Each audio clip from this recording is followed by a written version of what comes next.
馬年又到啦，屬馬嘅朋友咧喺馬年裏面咧就真係要並駕齊驅啦，因為係本命年嘅一年嚟嘅。咁啊，命宮上面咧就有一個將星，將星咧代表一夫當關，萬夫莫敵嘅。喺馬年裏面，屬馬嘅朋友咧，個人嘅發揮咧係相當唔錯嘅，加上有歲駕星係有威勢嘅。一般咧買樓買車梗係喜事啦，不過歲駕咧就似乎係氣勢嚟嘅，所以買車嘅機會咧就大過買樓啦。咁另一方面咧，因為太歲咧同自己相對啊，咁呢個叫太歲當頭坐，無喜就必有禍，所以屬馬嘅朋友咧，不妨咧有啲喜事或者沖喜一下，好似咧擺下一啲壽宴啦，甚至乎咧有一啲紀念日咧，可以咧親朋戚友聚會下，就更加可以化解呢個問題啦。另一方面咧，有劍鋒同伏屍星，劍鋒就代表刀劍利器嘅，所以咧喺屋企咧，就算係想整幾味咧，都要小心，容易咧就損手㗎，需要提防嘅。有伏屍星，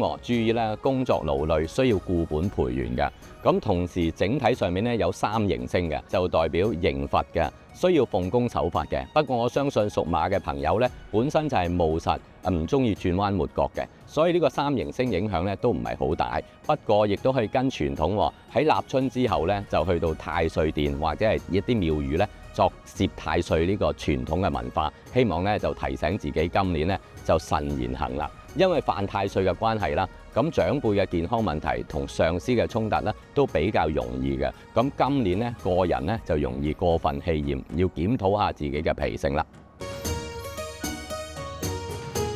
屬羊嘅朋友喺馬年裏邊咧係六合太歲嘅。所謂六合咧，即係話咧機會咧係唔少嘅，但係最好咧就同人合作啦。因為六合嘅性質咧係要共同先能夠發揮到一定嘅作用嘅。整體有太陽同埋天空星，太陽咧就代表男貴人嘅，亦都代表住咧係男性嘅緣分。所以女性屬羊嘅朋友咧，姻緣運或者異性緣咧就特別好嘅，但係男性嘅姻緣運咧就係一般嘅啫。太陽咧就照遠唔照近嘅，所以咧有機會遠行啊。加上天空係無邊無際嘅，如果屬羊嘅朋友係從事交通業、旅遊業，甚至乎經常要出門出外公幹，或者咧計劃咧遠行嘅話咧，今年屬羊嘅朋友咧應該係較為順利嘅。喺空星方面咧就注意啦，有晦氣星。晦氣咧通常係言語出錯，甚至乎咧係語調咧令人誤會嘅。所以今年屬羊嘅朋友，如果去到外地咧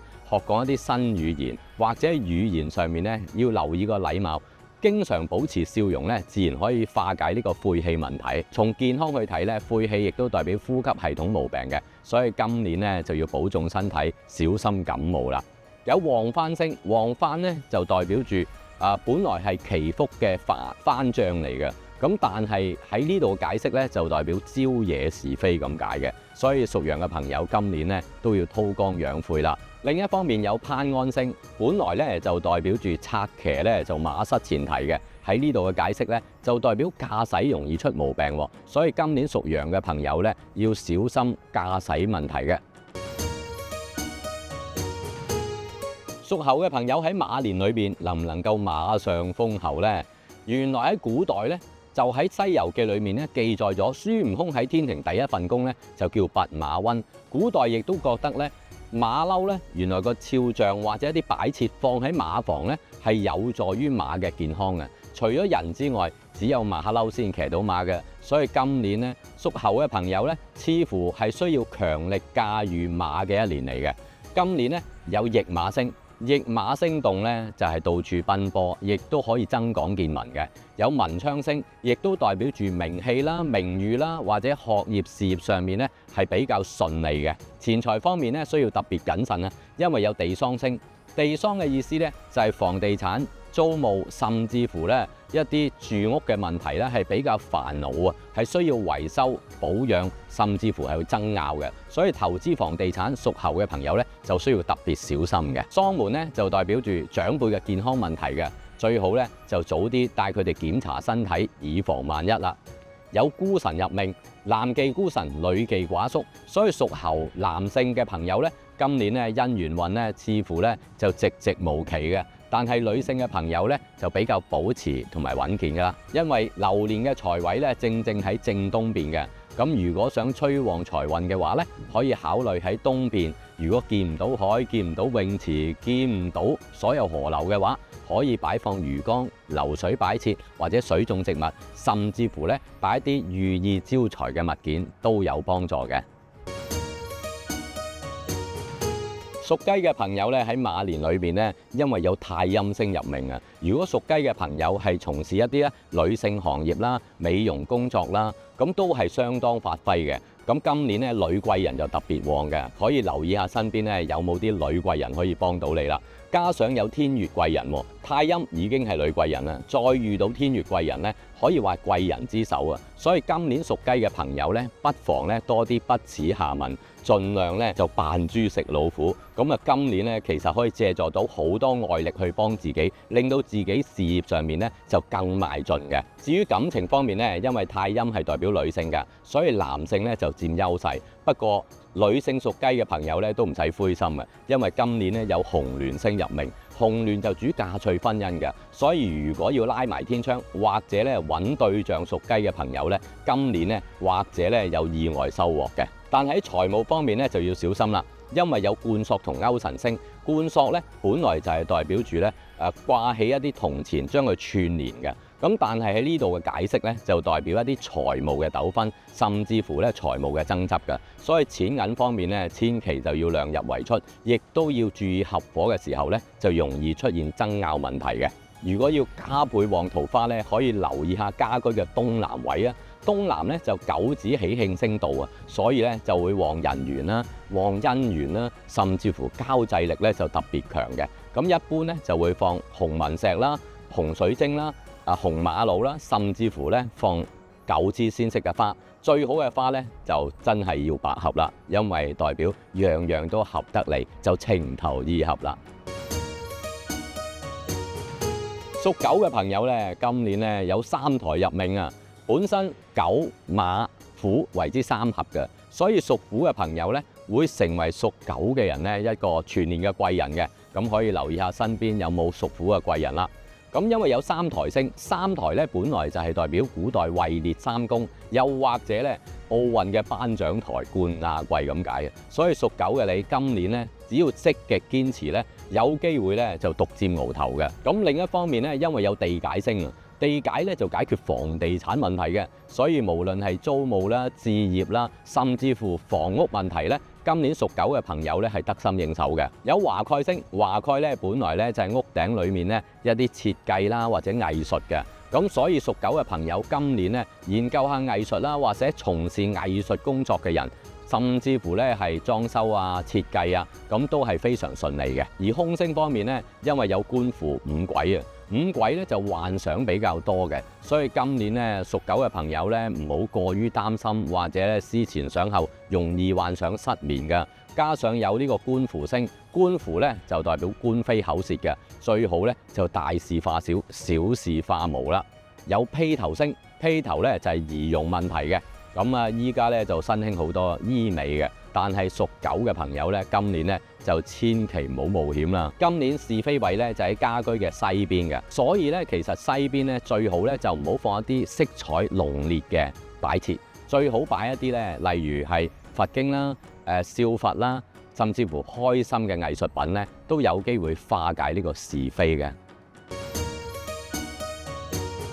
屬豬嘅朋友咧，走過咗蛇年之後咧，沖太歲一年咧已經走過啦，今年去到馬年咧，可以慢慢咧就進入一個大直路噶啦。今年有玉堂星，玉堂咧係登大雅之堂嘅，所以屬豬嘅朋友咧係有置業嘅機會，甚至乎咧係美化家居嘅條件，亦都可以話喺事業上面咧係更上一層樓嘅。有月德星，月到中秋就分外明嘅，所以呢個女貴人咧特別喺農曆嘅7、8、9 3個月咧就特別旺嘅。如果有大事決定，屬豬嘅朋友咧可以考慮喺農曆7、8、9 3個月咧可以更加順暢嘅。喺空星方面咧，因為有劫煞星，劫煞咧未必一定會遇到盜賊劫案嘅，但係財物損失咧就必然啦。貴重物品咧出門出外咧，自己咧特別要小心啦。要着眼一啲，容易咧或者小偷光顧嘅。至於健康方面咧，屬豬嘅朋友有死符入命，咁咁又唔使咁擔心。死符咧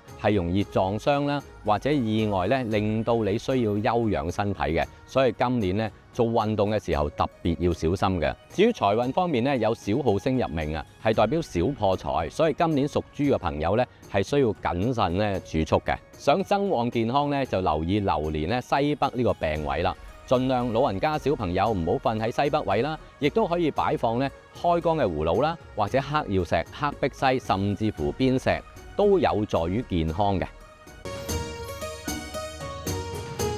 屬鼠嘅朋友去到馬年咧係正沖太歲嘅，因為咧馬咧係跨大步向前走，朝住目標邁進嘅。而老鼠咧就係三思而後行，甚至乎咧睇得太過微細啊，所以喺馬年裏邊咧，似乎有一個唔配合嘅情況。地支就係代表子午相沖，所以係正沖太歲嘅。今年咧其實真係要留意啦。吉星方面咧就有天廚星入命，天廚咧就代表飲食嘅福氣嘅。咁屬鼠嘅人咧，其實天分咧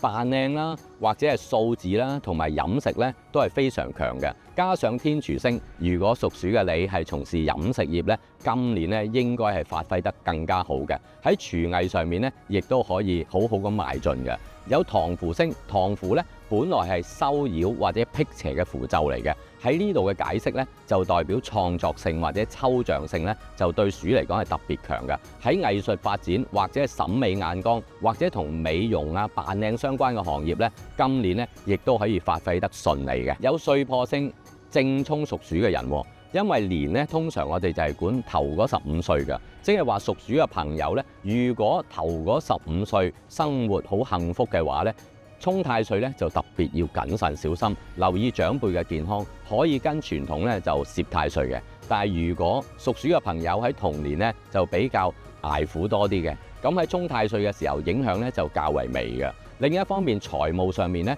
有大耗星啊，屬鼠嘅朋友咧容易係大破財，所以今年咧就真係要謹慎用錢啦。咁如果用喺一啲保值嘅物件上面咧，就更加好啦。譬如置業啦，就係一個比較理想嘅想法嚟嘅。至於健康方面咧，因為有災煞星啊，災煞星咧特別要留意家居嘅水火險。有天哭星，愁善感比較重啊，可以出席多啲咧喜事嘅活動，令自己情緒咧高漲一啲，千祈唔好亂諗嘢啦。屬牛嘅朋友咧喺馬年裏邊咧，會唔會係牛耕田馬食穀，馬勞碌就牛享福呢？原來牛咧今年咧都算係犯太歲嘅，有六害星入命。六害咧就代表六親關係要和洽㗎，咁啊，所以咧其實照料下家人嘅心態啦，或者互相溝通多啲，今年咧就會少啲家庭問題啦。點解呢？因為原來屬牛嘅朋友今年有紫微入命啊！紫微咧係紫微斗數裡面定名嘅星，亦都代表住皇帝星，俾個皇帝你做啊，即係有機會升職加薪，甚至乎創業啊！再加上有國印星，咁如果去學習一啲咧專業嘅科目啦，甚至乎咧想申報一啲專業咧，今年咧係特別順利嘅。從事專業工作屬牛嘅朋友咧，會發揮得更理想嘅。有龍德星係代表貴人賞識嘅，所以今年咧屬牛嘅朋友事業學業咧都係非常順利嘅。不過財運方面咧就要小心啦，因為有天厄同暴敗星，天厄暴敗加起上嚟咧係瞬間即逝，甚至乎咧有大破財嘅機會，所以投資博彩或者投機嘅心態咧盡量要減低嘅。而出門出外咧就要小心啦，有天煞星。天煞嘅意思咧就唔係同孤星喺埋一齊嘅，其實天煞咧係天然災害啊，所以今年屬牛嘅朋友咧要避開天險，尤其是爬高山、潛深海或者睇一啲大自然嘅奇景咧，就謹慎為妙啦。屬牛嘅朋友咧，亦都可以喺立春之後咧，即係2月4號之後咧，就去到一啲傳統嘅地方進行攝太歲嘅，因為今年咧你都算係犯太歲嘅其中一員嚟嘅。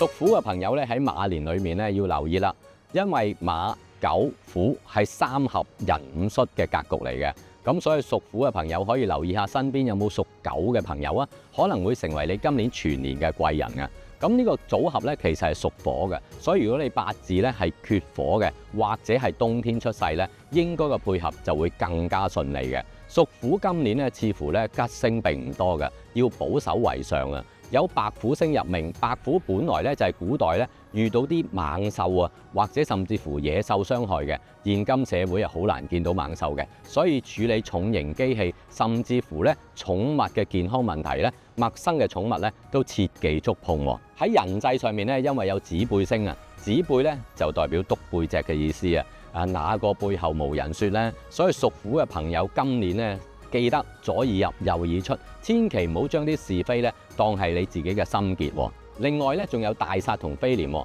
大煞咧代表好大嘅壓力嘅，所以屬虎嘅朋友咧，今年咧盡量咧做一啲輕鬆，甚至乎咧放下假，令到自己嘅壓力咧減低多啲啦。喺感情方面咧，因為有紅焰星啊，紅焰咧就好似晚霞一樣嘅，雖然係精彩，但係似乎短暫或者難於掌握嘅。所以屬虎嘅朋友咧，今年咧喺感情方面咧可以嘗試，但係咧要等待隨緣啦。屬虎嘅朋友如果想增旺下事業運咧，可以留意下個文昌位啦，因為今年文昌位咧就係東北位嘅。通常文昌位咧，盡量用一啲綠色嘅設計或者佈置啦，亦都可以擺放一啲長明嘅燈，甚至乎咧應四嘅數可以放4支富貴竹或者文章塔、水晶柱都可以嘅。屬兔嘅朋友，今年馬年咧可以話可喜可賀啊，因為天德星入命啊。天德咧就係話，只要你有德行，上天咧就會恩賜你喎。同時咧有福星入命，福星告召咧就係橫財就手嘅，所以抽獎運咧喺12生肖之中，屬兔嘅朋友咧係最順利同埋最強嘅。咁至於工作方面咧，因為有8座星，8座咧就代表住哇，東南西北8面咧，四方都逢迎，或者係比較多機會嘅。咁但係記得啦，機會雖然多，但係貫徹性咧係必須嘅。你要小心咧，周身刀冇張利，集中火力就更加好啦。桃花方面，今年咧就有天喜星喎。天喜本來咧就係講喜慶嘅，咁可以話一件喜事重重啦。咁如果計劃添丁，甚至乎拉埋天窗咧，係幾順利嘅。不過咧，另一方面咧有桃花星同咸池星。桃花、咸池，桃花係正桃花嚟嘅，係講交際人緣，亦都講正常嘅一啲感情發展嘅。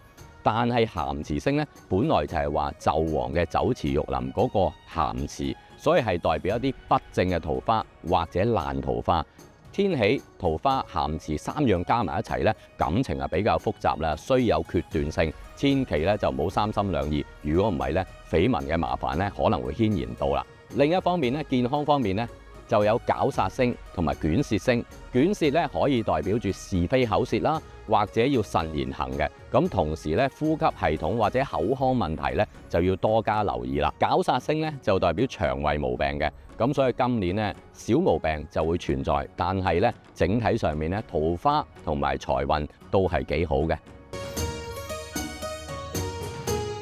屬龍嘅朋友喺馬年裏面，究竟能唔能夠龍馬精神呢？因為屬龍嘅朋友今年咧，其實有天解入命嘅。天解咧係解決所有問題、渡過所有難關嘅星嚟嘅。所以今年咧屬龍嘅朋友咧，應該好多複雜嘅問題，不論感情啦、財務啦，甚至乎事業上面咧，都可以作出一個解決，令到自己咧可以放輕落嚟嘅。不過咧，問題唔出現，天解星就冇乜作用嘅，所以始終咧都要經歷一啲過程嘅，亦都可以考慮咧幫多啲人，因為今年咧你天解星強，可以幫其他人解決問題，從中咧去建立人情關係嘅。喺另一方面咧就要注意啦，有天狗吊客入命啊！天狗咧本來咧就係冇夜叉咁解，亦都代表住咧一啲驚險事件嘅，尤其是咧屬龍嘅老人家或者小朋友，千祈唔好以身犯險啊！今年咧容易出一啲問題嘅。如果出席一啲白事或者醫院地方咧，最好咧就提防衝撞，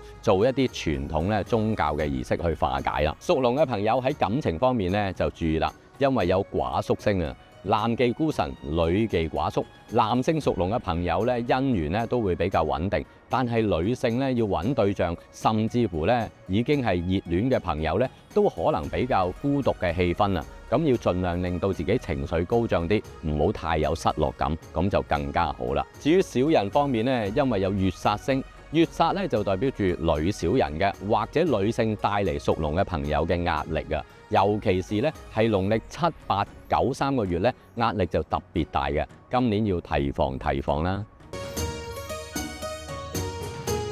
屬蛇嘅朋友，啱啱過去咗嘅蛇年呢，你嘅本命年已經過去咗啦。嚟到馬年呢，仲同馬呢有相合嘅條件嘅，所以今年呢，人際關係、合作關係上面呢都得以提升嘅。最重要呢就係正財上面好啦，因為有6分星，6分呢本來就係以前呢啲官呢受朝廷俸祿嘅意思。喺呢度引申解釋咧，就代表正財順利，有機會升職同加薪嘅。因為屬蛇嘅朋友今年咧有蜜月星，蜜月咧並唔係度蜜月啊，係跨越一啲陌生嘅意思。所以屬蛇嘅朋友咧，今年咧無論工作啦、財運方面啦、人事方面咧，可能喺一個陌生環境上面咧要改進嘅，勇於挑戰咧，今年咧應該係會有機會喺度嘅。但係健康方面咧就擔心啦，因為有病符星喺12生肖裏面咧，病符咧就落喺屬蛇嘅人命裏邊，所以屬蛇嘅朋友咧要特別注意健康問題，多做一啲身體檢查啊，未雨綢繆咧就更加好啦。有的煞星，的煞咧係要小心舊患復發嘅，